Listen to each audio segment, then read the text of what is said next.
और दोस्तों स्वागत है आपका द विज्ञान स्टडी जी के चैनल पे। दोस्तों जिन बच्चों का यूपी होमगार्ड का एग्जाम 25 अप्रैल को है वो दोस्तों अब भी भटक रहे हैं बहुत सारे चैनल्स पे, वो थ्योरी पढ़ रहे हैं दोस्तों।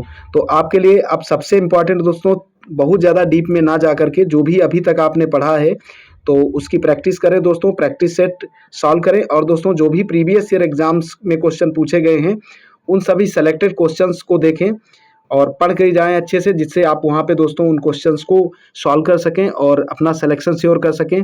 बहुत ज़्यादा डीप में दोस्तों यूट्यूब पे भी एक प्रकार से दोस्तों आपको आपका टाइम वेस्ट कराया जा रहा है। तो आप इन सभी चीज़ों में ना फँस के एकदम जो एग्ज़ाम ओरिएंटेड क्वेश्चन हैं जिनके आपके एग्ज़ाम में आने की पॉसिबिलिटी है उन सभी क्वेश्चंस को ही पढ़ें। तो आज दोस्तों आज की क्लास में हर एक क्वेश्चन के साथ में 2-3 इंपॉर्टेंट फैक्ट्स होंगे। तो टॉप 20 क्वेश्चंस हैं दोस्तों और लास्ट के जो भी क्वेश्चंस हैं वो सभी इंपॉर्टेंट है, तो आप लास्ट तक क्लास को जरूर देखिएगा। और सारे फैक्ट्स भी दोस्तों एक ना एक क्वेश्चन ही हैं, तो आप उन सभी फैक्ट्स को भी याद कर लीजिएगा, जरूर आपके एग्जाम में देखने को मिलेंगे दोस्तों। आइए चलते हैं आज की क्लास की ओर। दोस्तों आज का पहला प्रश्न है, कोणार्क सूर्य मंदिर कहाँ स्थित है? तो आप सभी को पता होगा दोस्तों, कोणार्क सूर्य मंदिर जो है वो उड़ीसा राज्य में स्थित है। ऑप्शन 20 क्वेश्चन का बिल्कुल करेक्ट है। लेकिन क्वेश्चन दोस्तों पूछा जाता है कि इस मंदिर का निर्माण किसने करवाया था?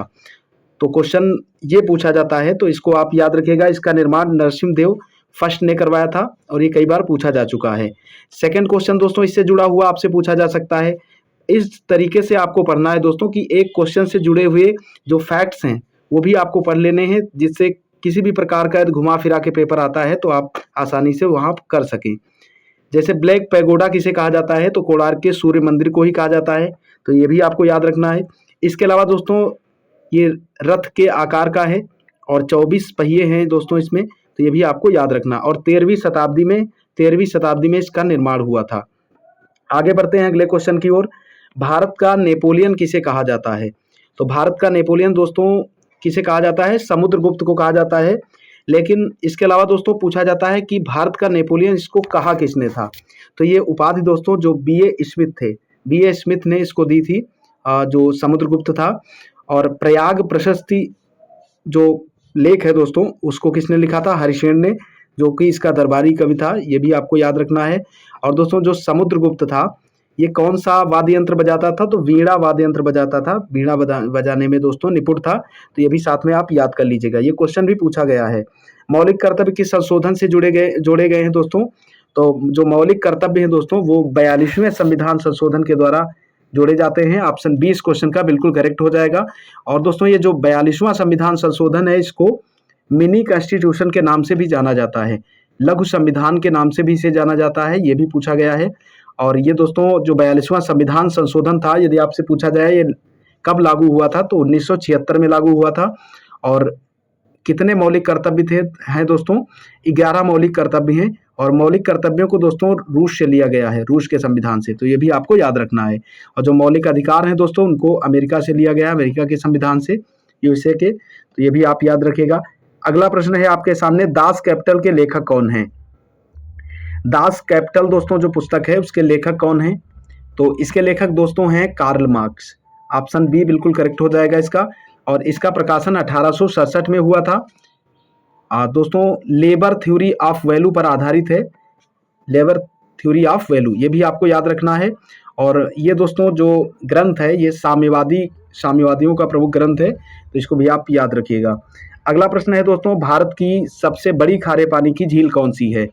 तो सबसे बड़ी खारे पानी की झील आप सभी को पता है दोस्तों, चिल्का झील है, जो कि उड़ीसा राज्य में स्थित है। कहाँ पे है दोस्तों? उड़ीसा राज्य में स्थित है, ये आप याद रखिएगा। और चिल्का झील जो है दोस्तों ये रामसर साइट में सम्मिलित है। और यहाँ पर दोस्तों इरावदी डॉल्फिन पाई जाती है, ये भी आप याद रखिएगा चिल्का झील में। और प्रवासी दोस्तों जो पक्षी होते हैं उनका ये प्रमुख स्थल माना जाता है चिल्का झील।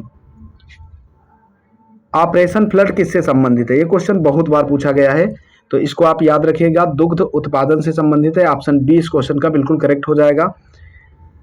अगला दोस्तों देखिएगा,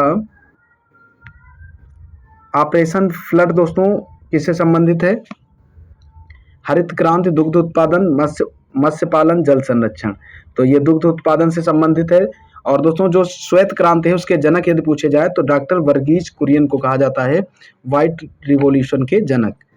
अमूल मॉडल दोस्तों आधारित है, इसी अमूल मॉडल पर आधारित है ये भी आपको याद रखना है। कालीबंगा किस सभ्यता से संबंधित है? तो ये दोस्तों सिंधु घाटी के सभ्यता से संबंधित है। और ये जो कालीबंगा स्थान है ये कहाँ पे है दोस्तों? राजस्थान में है, घग्गर नदी के किनारे। ये भी आप याद रखिएगा। यहाँ से दोस्तों अग्निकुंड के प्रमाण मिले हैं कालीबंगा से, तो ये भी आपको याद रखना है। और सिंधु घाटी सभ्यता का ये प्रमुख एक स्थल था। भारतीय राष्ट्रीय कांग्रेस की स्थापना कब हुई थी? तो ये क्वेश्चन भी इंपॉर्टेंट है दोस्तों। 1885 में स्थापना होती है और इसके जो पहले अध्यक्ष हैं वो हैं दोस्तों डॉक्टर व्योमेश चंद्र बनर्जी। व्योमेश चंद्र बनर्जी को पहला अध्यक्ष बनाया गया था। और इसके संस्थापक हैं दोस्तों एवो ह्यूम इसके संस्थापक हैं। कांग्रेस का पहला मुस्लिम अध्यक्ष कौन है? बदरुद्दीन तैयब। ये भी आपको याद रखना है दोस्तों। अगला क्वेश्चन, और दोस्तों एक क्वेश्चन और आप याद रखिएगा यहाँ पे, एकमात्र ऐसा अधिवेशन था जिसकी अध्यक्षता कांग्रेस के अधिवेशन की महात्मा गांधी जी के द्वारा की गई थी, तो वो था दोस्तों बेलग्राम अधिवेशन। कौन सा? बेलग्राम अधिवेशन था। तो ये भी आपको साथ में याद कर लेना है क्योंकि ये दोस्तों इंपॉर्टेंट है। अगला क्वेश्चन देखिएगा, जलियांवाला बाग हत्याकांड कब हुआ था? तो आप सभी को पता है दोस्तों 13 अप्रैल 1919 को ये घटना होती है। ऑप्शन सी बिल्कुल करेक्ट है। और इस घटना से व्यथित होकर के दोस्तों रविंद्रनाथ टैगोर जी ने नाइटहुड की उपाधि को लौटा दिया था और कैसर हिंद की उपाधि को दोस्तों महात्मा गांधी जी ने ब्रिटिश प्रशासन को लौटा दिया था। जनरल डायल ने इसमें दोस्तों गोलियां चलवा दी थी, जो निहत्थे लोग वहां पे इकट्ठा थे उन पे। तो ये आपको याद रखना है। और ये हत्याकांड दोस्तों कब होता है? बैसाखी के दिन। अगला क्वेश्चन है, कर्क रेखा भारत के कितने राज्यों से गुजरती है? तो ये क्वेश्चन भी काफ़ी बार रिपीट हुआ है दोस्तों। सारे क्वेश्चन जो प्रीवियस एग्जाम्स में पूछे गए हैं वही हैं। कर्क रेखा दोस्तों भारत के 8 राज्यों से होकर गुजरती है और इनमें दोस्तों एक यूटी भी प्लस एक यूटी भी इसमें शामिल है दोस्तों, ये भी आप याद रखिएगा। अगले क्वेश्चन बढ़ने से पहले देखिएगा दोस्तों जो भी फैक्ट्स हैं। कर्क रेखा जो है दोस्तों वो 23 डिग्री 30 मिनट्स उत्तरी अक्षांश पे स्थित है और 8 राज्यों से होकर के गुजरती है। और दोस्तों सूर्य ओवरहेड यहाँ पे आता है दोस्तों, ये भी आपको याद रखना है कर्क रेखा पर। अगला क्वेश्चन है, माइक्रोबायोलॉजी के जनक कौन है? तो माइक्रोबायोलॉजी के दोस्तों जनक कौन है? तो लुई पास्चर इसके जनक हैं। ऑप्शन बी इस क्वेश्चन का बिल्कुल करेक्ट हो जाएगा। और रेबीज की वैक्सीन को किसने विकसित किया था? तो ये भी दोस्तों इसकी वैक्सीन को भी लुई पास्चर के द्वारा ही विकसित किया गया था और जर्म थ्योरी भी इन्होंने दी थी। तो ये सारे फैक्ट्स आपको याद रखने हैं। भारत के सर्वोच्च न्यायालय की स्थापना कब हुई थी? तो 1950 में इसकी स्थापना होती है दोस्तों, 28 जनवरी 1950 को। और पहले इसके जो सीजेआई थे दोस्तों, चीफ जस्टिस, तो वो थे दोस्तों एच.जे. कानिया, हीरालाल जे कानिया। तो ये भी आपको याद रखना है, सुप्रीम कोर्ट के पहले चीफ जस्टिस। संविधान का संरक्षक माना जाता है, यदि क्वेश्चन पूछा जाए संविधान का संरक्षक किसे माना जाता है? तो सुप्रीम कोर्ट को माना जाता है। आरबीआई की स्थापना दोस्तों 1935 में हुई थी। डेट सहित आपको याद रखना है, 1 अप्रैल 1935 में। इसके पहले अध्यक्ष थे ओशबर्न स्मिथ। और इसका राष्ट्रीयकरण दोस्तों कब हुआ था? तो 1949 में, 1 जनवरी 1949 में इसका राष्ट्रीयकरण होता है।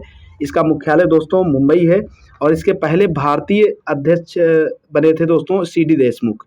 ये भी आपको याद रखना है। नर्मदा नदी कहाँ गिरती है? तो ये दोस्तों नर्मदा जो है दोस्तों साबरमती समानता, एक ट्रिक होती है दोस्तों, समानता। इसमें दोस्तों साबरमती, माही, नर्मदा और ताप्ती, ये सभी अरब सागर में गिरने वाली नदियां हैं। ऑप्शन बी बिल्कुल करेक्ट है दोस्तों। और ये जो नर्मदा है दोस्तों इसका उद्गम अमरकंटक की पहाड़ियों से मध्य प्रदेश में होता है और पश्चिम की ओर बहने वाली ये नदी है और रिफ्ट घाटी में बहती है, ये भी आपको याद रखना है। पंचायती राज पहली बार कहाँ लागू होता है? तो आप सभी को पहले के भी प्रैक्टिस सेट में करवा चुके हैं।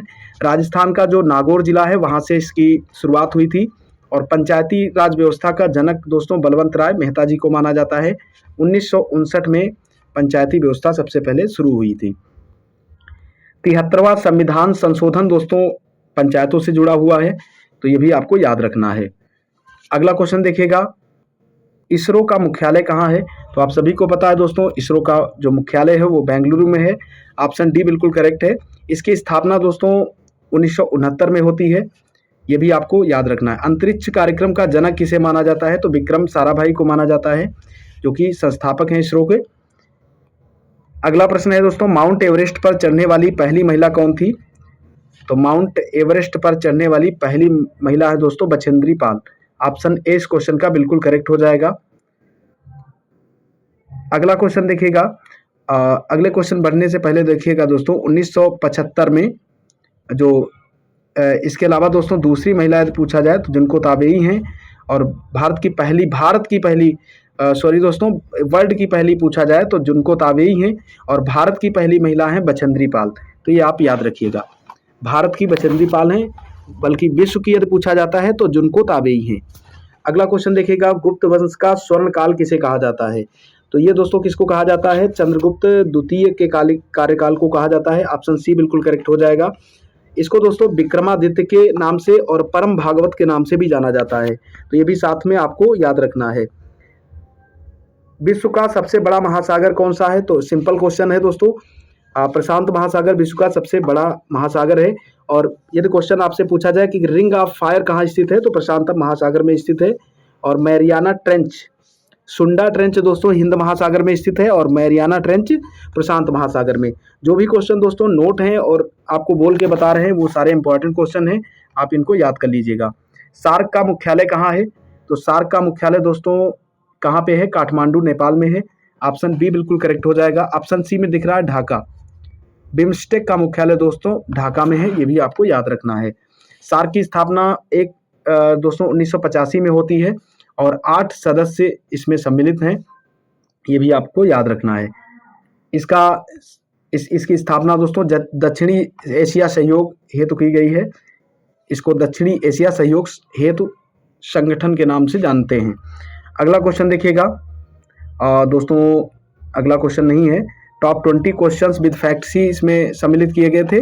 तो आज की क्लास दोस्तों यहीं पे समाप्त होती है। और अभी तक आपने चैनल को सब्सक्राइब नहीं किया है तो चैनल को सब्सक्राइब करके चैनल से ज़रूर जुड़े, क्योंकि यहाँ पर दोस्तों आपका टाइम वेस्ट नहीं किया जा रहा है। आपको जो भी जानकारी दी जा रही है, जो भी आपको प्रैक्टिस कराई जा रही है, वो आपके एग्ज़ाम के लिए इम्पॉर्टेंट है। बिल्कुल भी आपको किसी तरीके से गुमराह नहीं किया जा रहा है।